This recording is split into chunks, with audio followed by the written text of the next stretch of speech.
Alright, welcome back. So we figured out what the issue was with the cylinder head. I'll drop pictures in and kind of give you an idea, but this is what we're down to here. I'm about to start pulling stuff apart and getting the head ready to set on. So here's the new head. So what I was talking about earlier is one of the valves actually had a nice little cutout on it. But like I said, I'll throw a picture in there so you can kind of see. So I'm going to turn it over to Heath and let him explain exactly what he has planned for this car. The goal is to get this car back running.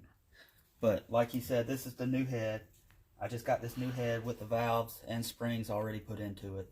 And nothing else because I can do the rest. Save labor and cost. I have the surface already ready. It's good for the head gasket. We got to put the head studs that I have over here, which are used but are good. As well as all the gaskets, the new timing belt. I also have 3-inch O2 pipe housing going in because it's a bitch and I'm going to go ahead and do it. This is actually a stage 2 wastegate I'm putting on there for a little bit better hold during boost. I have the 3-bar mapping tip sensor. This is gonna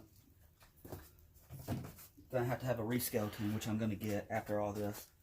And the way I got all the pistons on the top, all the carbon off the top and around the edges is by using just regular rubbing alcohol and steel wool, like a medium abrasive steel wool. And that'll be pretty much the outcome of what you do. Now with all this on here,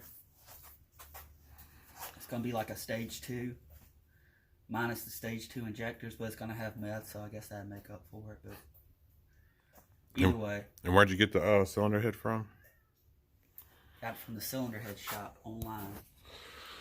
And if y'all are interested, there's the number there and the website. Seems like it's in pretty good quality. I'd give them a shot.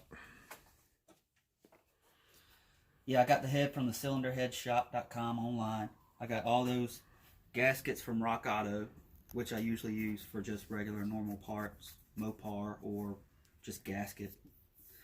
Got the head studs. I got that's a Gates racing timing belt. It's just in the normal black instead of the racing blue.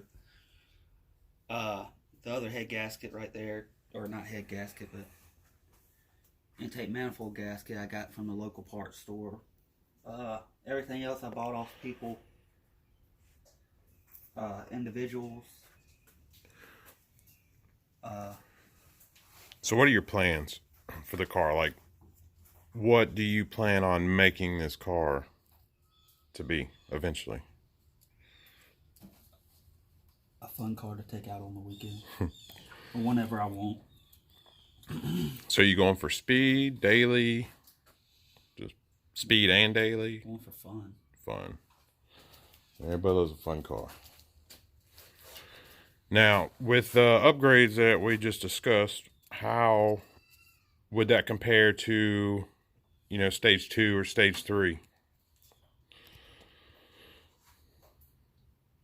I don't know, because those are like just strictly staged kits from Mopar. But like in comparison to them, it's basically the same thing as a stage 2 minus the stage 2 injectors that are a little bit bigger than this stock. And that's probably the only difference between a stage 2 and what this will be. Cool. Yeah, man, we're going to get it going and see how everything turns out. So far, so good. We also going to upload a video a little bit on the timing, because the last video we did on timing, we just kind of showed the cam gears, the little timing marks and stuff. It's easy to confuse because you have the one here and then you have one over here. So if you like us and not pay attention, then it's hard, or it's pretty easy to get it mixed up. So, and if you're working with your valve cover off, you can also use these little dowel pin holes to get your marks exactly lined up where they need to be, and it makes it a little easier. So, all right.